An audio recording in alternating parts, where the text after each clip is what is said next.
The biggest story of the week wasn't a story at all, and a legend is leaving Lucasfilm. It's Tuesday, October 26th, and you'll hear about those stories and more this week in Star Wars. This Week in Star Wars is your source for new and noteworthy developments from the galaxy far, far away. I'm your host, Matt Fox. And now this week's lead stories. Last Friday, IESB.com reported on a rumor that they attributed to a, quote, ultra-top-secret Lucasfilm insider, which claimed that Lucas was planning on releasing 3 new Star Wars films set after the original trilogy. The only details of the rumor that were provided were that the films would not focus on the Skywalker family, as that story had been told in episodes 1 through 6. On top of that, the insider source at Lucasfilm said the films might not even be episodes 7, 8, and 9, but instead episodes 10, 11, and 12. While these reports are not entirely common, they are certainly not entirely uncommon, and the blogosphere dutifully stepped up and started reporting on the rumors, frequently with a small or large amount of skepticism. Within a day, Lucasfilm spokesman Josh Cushins, in an email to Wired.com, reported that those rumors were, quote, completely false. Denials aside, the internet reports were enough to cause technical difficulties and down sites at both IESB and StarWars.com throughout the weekend. Despite Mr. Cushins' denials, the online community remained abuzz for several days, discussing the merits or lack of merit of any possible sequel trilogies. This major rumor came just a few days after the announcement by StarWars.com of the impending departure of Steve Sanweet, head of Lucas Fan Relations. The incumbent in the position that many Star Wars fans would consider the greatest job in the universe, and frontman of the Star Wars celebrations since 1999, Sanweet joined Lucasfilm in 1996, following a successful career as a journalist, which culminated in a position as the Los Angeles bureau chief of the Wall Street Journal. Sanweet was the author of several Star Wars books, 13 according to the official site, including the Star Wars Vault, the Star Wars 1000 collectibles, and both the original and recently updated versions of the Star Wars Encyclopedia. The official site gave no information on what Mr. Sanweet would be doing, besides the standard other opportunities, although it did mention that a number of the projects that he will focus on do have Star Wars connections. Of course, Mr. Sanweet is possibly best known as being, if not the largest, one of the largest Star Wars collectors on the planet, and is, of course, the owner of the famous Rancho Obi-Wan, a freestanding barn-like structure next to his home in California, which houses his collection. In addition to providing highlights of Mr. Sanweet's career at Lucasfilm, the official site has republished a 1990 article from the Lucasfilm Fan Club magazine issue number 11, which contains an interview with Sanweet 6 years prior to his employment with Lucasfilm, discussing his already immense collection. In other news this week, today marked the release of Star Wars The Force Unleashed 2, the long-awaited sequel to the best-selling Star Wars video game of all time. The game is available for the Xbox 360, PlayStation 3, Wii, Nintendo DS, and PC platforms.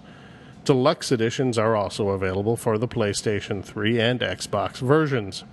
Many nationwide retailers are running promotions, including a $10 gift card at Toys R Us and a free exclusive comic book at Target. According to the LucasArts promotional materials, enhancements over the original Force Unleashed game include an improved targeting system, better camera work, improvements to the rendering engine, and a challenge mode with mini-games. Accompanied by a significant advertising blitz, including online and television advertising, early reports and reviews seem to indicate that the game is being favorably compared to its predecessor. Also on shelves today were the CD and DVD sets of Season 2 of Star Wars: The Clone Wars.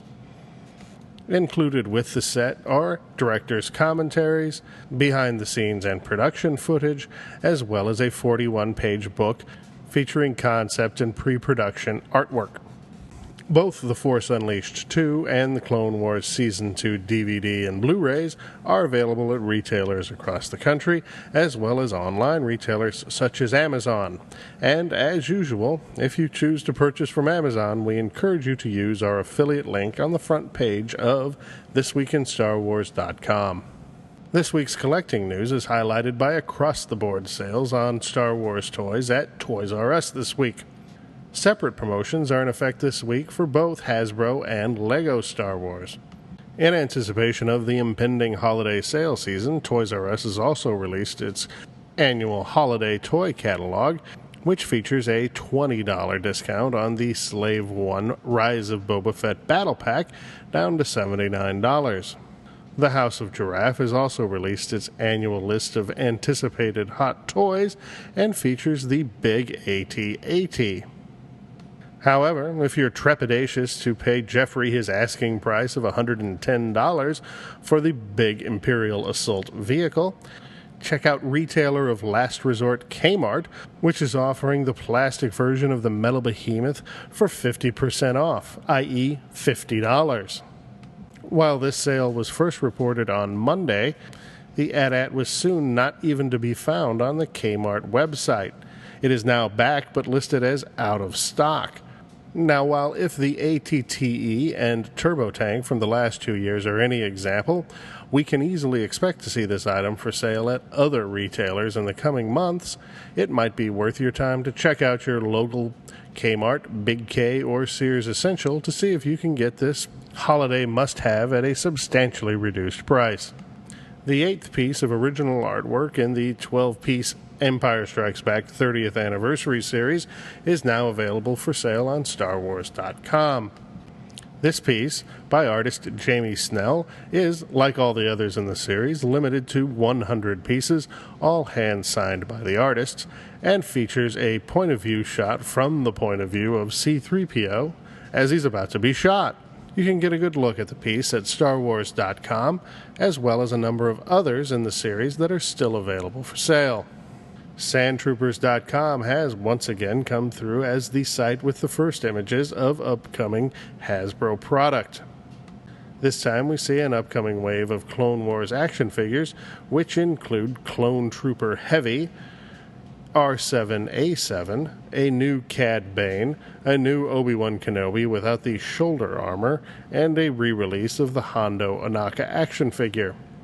This wave is expected to be available sometime in 2011, but has yet to be seen for sale on any online retail sites. In addition to the release of The Force Unleashed 2, there's some new video game news this week. Specifically, fans of the online Star Wars Adventures free-to-play web browser game may want to disregard the free thing and purchase the Star Wars Clone Wars Adventures Galactic Passport. The edition, which is published by Sony Online Entertainment and is available for approximately $20 from most retailers, will give you a 90-day premium Jedi membership, an exclusive playable character, $500 in station cash, which is good for God knows what, and possibly most enticing, a Yoda monitor topper. If you live in the UK and are interested in purchasing the Star Wars Clone Wars Adventures Galactic Passport or The Force Unleashed 2, you may want to do so at Curry's PC World. The UK-based electronics retail megastore is following in the footsteps of Adidas by using Star Wars characters in their advertising, in this case specifically C-3PO and R2-D2. According to theguardian.co.uk, the ads feature the droid duo breaking into one of the megastores to marvel at the Earth technology. Of course, C-3PO is voiced by actor Anthony Daniels, and the ad can easily be viewed online at YouTube. This week's publishing news includes the announcement by the official site that celebrated Star Wars author Timothy Zahn, best known as the author of the Thrawn trilogy from the early 90s, will be returning to the Star Wars galaxy with Choices of One, a novel featuring Zahn creation Mara Jade. The novel will take place between Star Wars and The Empire Strikes Back, features Luke Skywalker, Han Solo, and Princess Leia, and will be available in July of next year. If you can't wait that long to get yourself some Star Wars EU, this week sees the release of Blood Ties number 3 and Invasion Rescues number 5 by Dark Horse, both available at your local comic book shop, as well as the paperback release of Star Wars Death Troopers. While the release of Season 2 on DVD and Blu-ray of The Clone Wars today would cause many Star Wars fans to look back at the past season of the series, an image was recently leaked of the upcoming design change of the Ahsoka character. Yakface.com contains a link to Star Wars Female Fan Force, which reprints a photograph from Star Wars Insider 121 with the new look. Gone is the somewhat controversial tube top and more tweener body design in exchange for longer leku and more of a young adult appearance. Apparently, quite a few kids will be there to see the new body's design when it debuts later in Season 3, because according to TVByTheNumbers.com, recent episodes have been garnering ratings well above the comparable episodes from last year. Total viewership among households with boys aged 2 to 11, hey, that's me, was up by 23% to approximately just over 700,000 viewers, while the coveted boys 9 through 14 demographic was up an astounding 83%.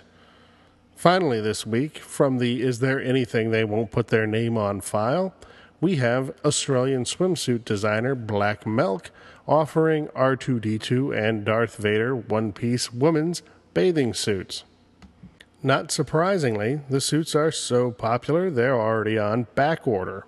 While this may be a problem in the land of koalas and drop bears, as the summer swimming season will soon be upon them, at least those of us in the northern hemisphere can rest assured that we have several months until we'll be back at the beach.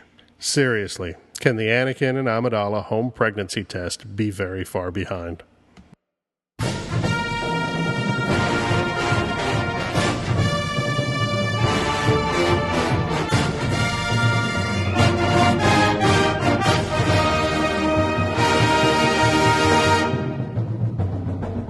Okay, I admit it. While I didn't necessarily believe the rumors that Lucas was going to be making new Star Wars films, it got me to the point where I hoped the rumors were true. Now, I've got no problem with the prequels, and I certainly like them more than most people who, like me, were kids when the original trilogy came out. Now, that said, after Revenge of the Sith, I was content to let Lucas let the franchise rest, at least in cinematic form, and I think the Clone Wars has certainly benefited from having new people in charge. But now, with the prequels 5 years in the past, I have to admit the idea of new live-action Star Wars films was pretty appealing. The curse of the prequels was that we all knew how they had to end. Anything that takes place after Return of the Jedi could be open-ended and new. But that very fact would probably alienate a large portion of the Star Wars fandom. What if Lucas chose to ignore the Thrawn trilogy or the Dark Empire series? A significant number of fans would find that unacceptable, and the old complaints about Jar Jar and wooden acting and dialogue would pale in comparison. And that was This Week in Star Wars. Join us again next week for more news, notes, and developments from the galaxy far, far away. Visit www.thisweekinstarwars.com or www.twisw.com for links to old episodes, news about the show, as well as links to some of the stories we discussed in today's program. You can follow us on our breaking news Twitter feed, TWISWcast, and we welcome comments on our Facebook page. We also welcome news suggestions, questions, and comments via email at host@thisweekinstarwars.com. Help us grow the community. If you enjoyed This Week in Star Wars, please go to iTunes and leave a positive review of the podcast. You've been listening to This Week in Star Wars. We troll the web so you don't have to. This Week in Star Wars is not affiliated with Lucasfilm, its subsidiaries, or any other entity mentioned in this podcast. Star Wars, its characters, and creations are the property of Lucasfilm. All other trademarks are property of their respective trademark owners. This Week in Star Wars is intended for informational and entertainment purposes only. This podcast is copyright 2010 This Week in Star Wars. Invaluable technical assistance provided by WebStorm Interactive. News, comments, and questions can be directed to host@thisweekinstarwars.com. More information, links to stories presented, past episodes, and additional contact information are available at www.thisweekinstarwars.com. Jesus, am I speaking Chinese?